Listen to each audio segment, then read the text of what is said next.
Bueno, hay dos tipos de control constituyente, el control constituyente originario y el control constituyente derivado. El control constituyente originario ocurre cuando se funda una nación y cuando generalmente ocurren graves circunstancias en un país como revoluciones o cuando hay, por ejemplo, condiciones tan radicales que exigen un cambio de la Constitución. Eso en palabras muy básicas, muy claras.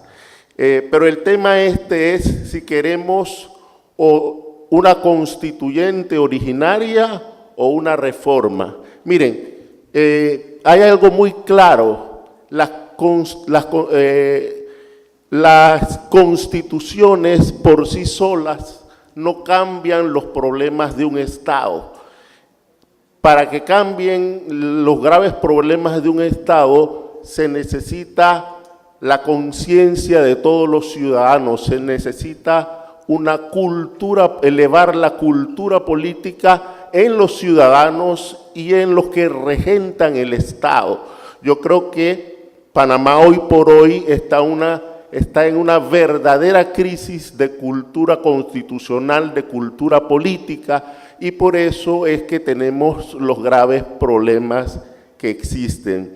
Yo quisiera citar a Justo Arosemena cuando habla del dios romano Jano, que dice que las constituciones deben tener una perspectiva hacia el pasado, es decir, ver los problemas y las vicisitudes del pasado y también una vista hacia el presente para que podamos enfrentar los nuevos retos de las sociedades. Entonces, yo creo que un análisis simplista sería decidir entre constituyente o reforma. Cualquiera de las dos soluciones podrían ser útiles siempre y cuando exista un sólido sentimiento constitucional, una sólida cultura jurídica de la cual carece este pueblo. Entonces yo creo que reforzando desde la época parvularia los conceptos de constitución, no solamente los derechos que tenemos, sino los deberes como ciudadanos, avanzamos en el tema de darnos una nueva constitución al Estado panameño. Así que con estas palabras pueden darse cuenta que mi posición es más hacia la reforma que hacia una nueva constituyente, porque una nueva constituyente no es una varita mágica diseñada para resolver, no es que hoy se dicta una constituyente y mañana el pueblo, la ideología, la cultura va a cambiar y vamos a ser mejores panameños, no va a haber corrupción, no va a haber todos estos problemas que nos aquejan. Miren, como mi especialidad, ya para terminar, todavía tengo tiempo. Tranquilo. Como mi especialidad es el control de constitucionalidad, yo les voy a hablar un poco de lo que yo pienso que debería hacerse dentro del área de la justicia para, claro, hay muchos otros problemas que la reforma constitucional podría tocar, pero yo,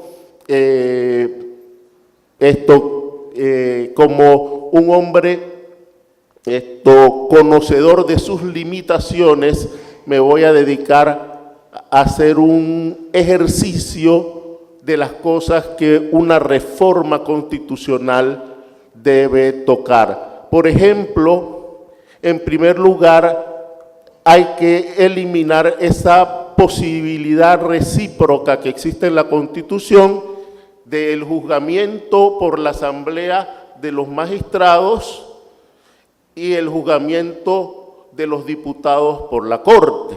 Eso es algo fundamental. Otra cosa es la creación de un tribunal constitucional. Miren, desde la reforma legal y constitucional de 1956, cuando de 5 magistrados se pasa a 9 magistrados, no han habido cambios sustanciales en la justicia constitucional. Tenemos una justicia constitucional, tenemos un amparo que tiene 70 años de estar en nuestra Constitución, y ha sido la Corte, para bien o para mal, quien a través de la vía pretoriana o de la vía jurisprudencial, la que ha ido modelando la justicia constitucional. Eso puede ser bueno siempre y cuando el activismo judicial sea un activismo judicial prudente y con una potencia para tutelar los derechos fundamentales. Cada uno, dentro de sus mentes, deben analizar si estas cosas realmente están sucediendo en Panamá. En Panamá, por ejemplo, no tenemos el amparo contra particulares.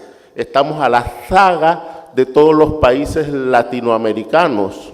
Panamá y Haití son los únicos que no tienen amparo contra particulares. La República Dominicana tiene un excelente tribunal constitucional. El Perú tiene una justicia constitucional con un control dual. En la Argentina, desde 1954, debido al caso Cot, se tiene amparo contra particulares. Y los particulares, el Estado no es el único que tiene la capacidad para violar los derechos fundamentales.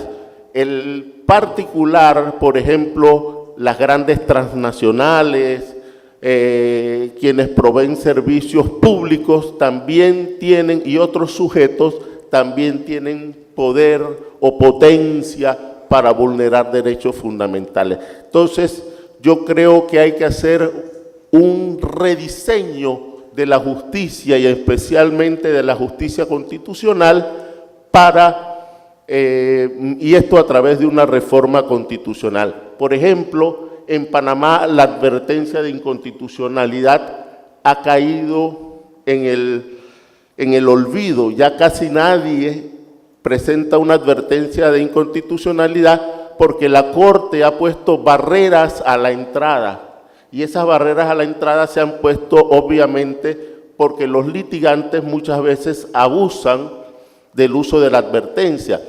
Pero una Corte Suprema no puede poner barreras por el abuso del litigante, porque hay quienes no abusamos de la advertencia de inconstitucionalidad y la usamos propiamente dicha. Entonces, rige el dicho aquí que no deben pagar justos por pecadores. Entonces, yo creo que hay que sentarse como se sentaron los costarricenses para rediseñar la justicia constitucional.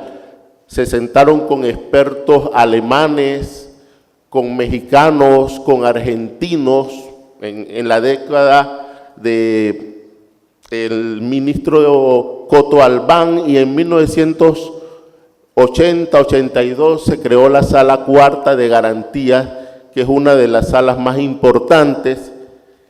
En Colombia hay una Corte Constitucional que es la cúspide del Poder Judicial, y hay un Consejo de Estado que hace el control de constitucionalidad de los actos administrativos. Todos esos ejemplos que no están tan alejados de nuestras fronteras son, por ejemplo, los faros en que una reforma constitucional puede basarse para reformar esa justicia constitucional que está tan apocada y que no llena las expectativas de nuestro pueblo. También hay que reforzar el tema del control de convencionalidad interno, que eso es una de las cosas. Por ejemplo, el constitucionalista Néstor Pedro Sagüez habla de un control de convencionalidad armonizante o de reciclaje. Entonces, esos son pasos por los cuales el país debe pasar para que tengamos una verdadera, eficiente y adecuada justicia constitucional. Por último, no sé si ya estoy en un minuto. Por último, quiero exhortarlos a que estudien el derecho constitucional, pero no solamente estudien el derecho constitucional, amen el derecho constitucional y transmítanle a sus hijos y a las nuevas generaciones el valor de la Constitución, lo que se llama el sentimiento constitucional. Mientras eso no ocurra, mientras nosotros solamente sigamos echándole o atribuyéndole la culpa a magistrados de la Corte, al Ministerio Público, y no veamos que en nosotros también hay una cuota de responsabilidad, el país no va a progresar en materia de justicia constitucional. Muchas gracias.